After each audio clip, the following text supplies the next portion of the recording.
Then, kailangan ko rin ito.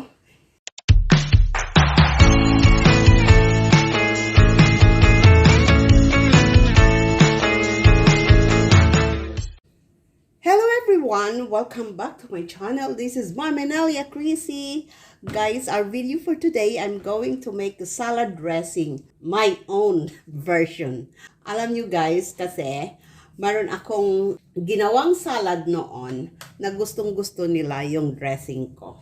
So, yung ingredients ko ay ito. Mga ingredients ko. Meron ako ditong apple cider vinegar. Meron ako ditong honey, olive oil, Dijon mustard. Meron akong mustard, and then meron akong lemon. Kailangan natin ng isang cup na apple cider vinegar. Alam niyo guys kung bakit ko ito niluluto. Kasi i-store ko siya sa refrigerator para hindi siya pumanis. Half cup of olive oil.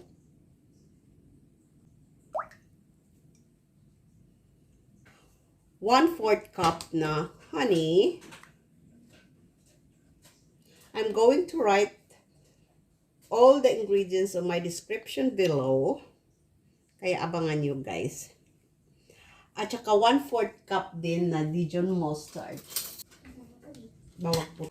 1/4 cup na Dijon mustard is 2 tablespoons full na Dijon mustard. So, the 1/4 cup of Dijon mustard is equals to 2 tablespoons full. I-mix natin yan. And then, kailangan ko rin ito i-press. And then, I need a 1/4 cup na lemon or lime juice. Then, kailangan ko 2 garlic. Put it here. Pinin nyo na i-press yan pagkaluto na ang ating dressing. Ihalo-halo muna natin. Half tablespoon of salt. Or according to your taste, black pepper. Pakuluin natin ito guys. About 2 minutes. Stirring occasionally. You can also shred that garlic. If you want a good aroma of the garlic, so you can also shred the garlic and mix it here.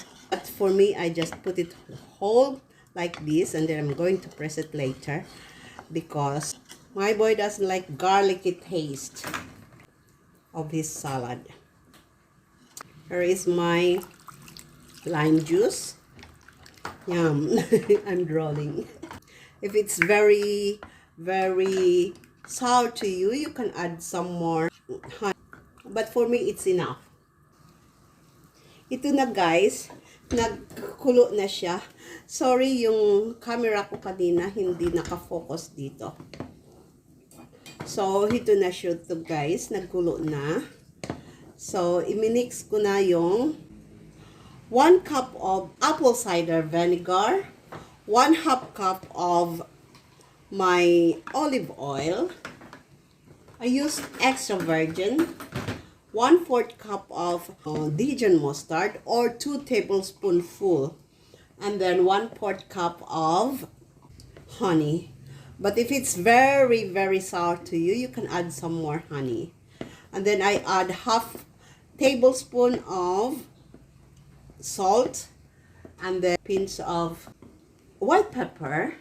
A 3/4 cup of lime juice. Ayan na guys. Boiling. So I'm going to press my garlic later. When it is already cooked. I love the taste of Dijon mustard. I love it. Now guys, I'm going to make salad. I'm going to cool this first, then I can store this in the refrigerator for my future use. Okay guys, now we're going to switch this off. I'm going to take this off and then I'm going to press and then put this back again into my dressing. I'm going to do it later when it's already cool. My garlic, I'm going to leave it there because I love it when my salad dressing got the garlicky aroma. Okay guys, make salad now. Here it is guys, I'm going to make my salad, my vegetable salad. So I have here two kinds of lettuce. I got iceberg and romaine lettuce. So I just mix it together. I'm going to put my avocado. I use only one tomato. I use beef tomato. You can use different kinds of vegetables if you have available in your refrigerator or in your kitchen for this dressing. Then I have here my cucumber, Lebanese cucumber. In Indonesia, they always call it Japanese cucumber. And I have here French fries. I don't put anything, and I fried it with coconut oil, my self-made coconut oil or homemade coconut oil. So now I'm going to put my dressing. For this bowl, I use about less than 1/4 cup of dressing. Ito siya guys.